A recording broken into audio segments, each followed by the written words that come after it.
আজকে ইফতারে পান্তা ভাতের কাঁচামরিচ। হয়, বাড়িতে তেমন কিছু আসিল না, যা ছিল তাই লই এসি। ঠিক আছে, যা আছে কপালে তাই তো খাইতে হইব। ওই ছোট বোন দোয়া করতেছে, মনে হয় ধরো আমরা একটু দোয়া করি। কি ব্যাপার, কি চলতেছে এখানে সব? স্যার এই যে মানে ইফতারের সময় হয়ে গেছে তো, তাই আমার এই যে আমার বউ আর আমার ছোট বোন ইফতার নিয়ে আইছে, ইফতার করতে বসছিলাম। আপনার ওয়াইফ, আপনার বোন আপনার জন্য এখানে ইফতার নিয়ে আসছে। এটা অফিস, এটা আপনার বাসা না। ওনারা এখানে কেন ইফতার নিয়ে আসবে? না মানে স্যার, ওই যে আমি বাসা যেতে যেতে ইফতারের সময় হয়ে যায়, রাস্তায় আমার রাস্তায় ইফতার করা লাগে, তাই আমার বউ আর আমার ছোট বোন আজকে ইফতারি নিয়ে অফিসে চলে আইছে, মানে আমার লগে এক লগে ইফতারি করব, আর আমিও যেন টাইম মতো ইফতারটা করতে পারি এর লেগা। আচ্ছা আচ্ছা, আপনার বাসায় যেতে লেট হয়ে যায়, নয়তো রাস্তায় আপনার ইফতার করতে হয়, এই জন্য আজকে আপনার বোন আর আপনার ওয়াইফ আপনার জন্য এখানে ইফতার নিয়ে আসছে। হ্যাঁ, খুব সুন্দর কথা আপনি আমাকে বলে দিলেন। আপনি কি আমার কাছ থেকে কোনো প্রকার পারমিশন নিছিলেন এটার জন্য? না স্যার, আসলে পারমিশন তো নেওয়া হয় নাই, আমার পারমিশনটা নেওয়া উচিত ছিল স্যার, আমার ভুল হয়ে গেছে। আমি আমি আর এরকম ভুল করব না নেক্সট টাইম। আমি ইফতারি রাস্তায় করে নিব, আর নাহলে বাসায় যা যখন হয় করে নিব না। আমার কোনো ক্লায়েন্ট বা কেউ যদি আমার অফিসে আসে, তারা যদি দেখে আপনার এখানে বসে বসে ইফতারি করছেন, তাহলে আমার কোম্পানির কি অবস্থা হবে? আমার কোম্পানির রেপুটেশনের কি অবস্থা হবে? আপনি একটা বড় ভেবে দেখছেন? আমাকে একটাবার বলার কোনো প্রয়োজন বোধ করেন নাই আপনি?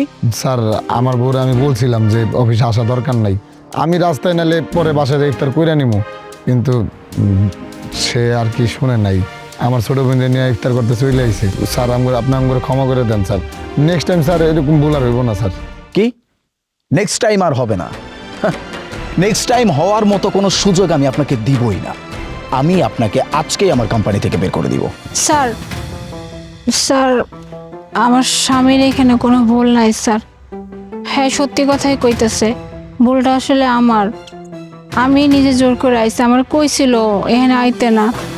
আসলে প্রত্যেক দিন আমরা একা একা ইফতার করি তো, হ্যাঁ যাইতে পারে না। এলে আজকে ভাবছে যে তাইলে ইফতারটা নিয়ে এখানে আইয়া পড়ি, এক লগে ইফতার করুম। এর জন্য স্যার হ্যাঁ আমার বারবার না করছিল আইতে না, কিন্তু আমি হ্যাঁ না শুনি নাই, আমি চলে এসেছি। এই সম্পূর্ণ আমার ভুল। আপনি হ্যারে বইকেন না, হ্যারে শাস্তি দিয়েন না স্যার। স্যার আপনি আমার এই চাকরি থেকে তারা দিয়েন না স্যার। আমি আমি বললাম তো স্যার, এরপর আর এরকমটা হইব না স্যার। এখন আপনি আমার চাকরি থেকে তারা দিলে স্যার আমার ফ্যামিলি নিয়ে আর পথে নামতে হইব। সামনে ঈদ স্যার, আপনি আমাকে মাফ করে দেন।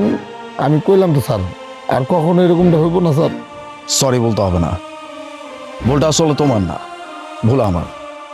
হ্যাঁ, আমি এত বড় একটা কোম্পানির মালিক, আমার কোম্পানির এতগুলো স্টাফ, এটা রমজান মাস চলছে।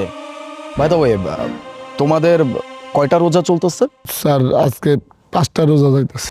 রমজান মাসের 5টা রোজা চলে গেছে, আমি এখনো পর্যন্ত তোমাদের জন্য কিচ্ছু করতে পারি নাই। উল্টো এখন আমি তোমাদেরকে এরকম একটা অবস্থায় দেখছি যে তুমি বাইরে বসে ইফতার করছো। এটা তো খুবই স্বাভাবিক না? ইফতারের আগে যে কোনো মুসলমান মিনিমাম আধা ঘন্টা আগে ইফতার নিয়ে বসবে, তারা দোয়া দরুদ পড়বে, তারপরে ইফতার করবে, রোজা খুলবে। এটাই তো স্বাভাবিক। আমি যে কত বড় একটা বোকামির মতো কাজ করে ফেলছি এটা আমি বুঝতে পারতেছি। আই এম সরি, তোমাদের সবার কাছে আমার সরি চেনা উচিত। আর তোমরা এইসব কি খাচ্ছ? পান্তা ভাত কেন খাচ্ছ? ইফতারি করবা, তোমরা রোজা খুলবা, ভালো মন্দ খাবার খাবা না? ইফতারিতে মানুষ কত ভালো মন্দ খাবার খায়, ফলমূল খাচ্ছে, খেজুর আছে, কত দামি দামি খাবার আছে, জুস খাচ্ছে। তোমরা কিনা পান্তা ভাত দিয়ে রোজা খুলছো? স্যার কি করবো কোন, গরিব মানুষ স্যার, এইগুলা তো খাইতে হইব।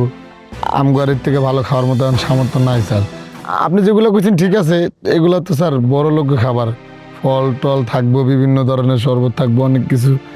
আমরা তো স্যার গরিব করে সন্তান স্যার, সামান্য সিকিউরিটি গার্ডের চাকরি করি স্যার, চাইলেও অনেক কিছু করা সম্ভব হয় না।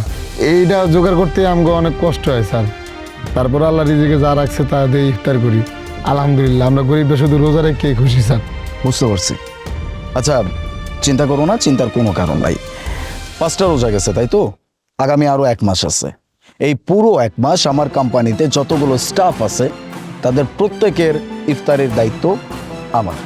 সবাই আমার অফিসের ক্যান্টিনে আমার তরফ থেকে ইফতারি করবে, ঠিক আছে? কোনো চিন্তার কারণ নাই। আর হ্যাঁ, যদি কোনোদিন বাড়িতে যেতে মন চায় অবশ্যই আমাকে জানাবা, আমি ইফতারির 1 ঘন্টা আগে তোমাদেরকে ছেড়ে দেবো। ঠিক আছে? জি স্যার। 1 মিনিট।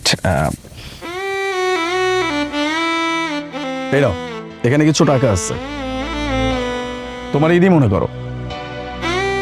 এখন বেশি দেরি করো না, ইফতারির সময় হয়ে যাচ্ছে। যাও ভেতরে যাও, ক্যান্টিনে চলে যাও, গিয়ে একসাথে সবাই মিলে বসে ইফতারি করো। ক্যান্টিনে বলে দেওয়া আছে।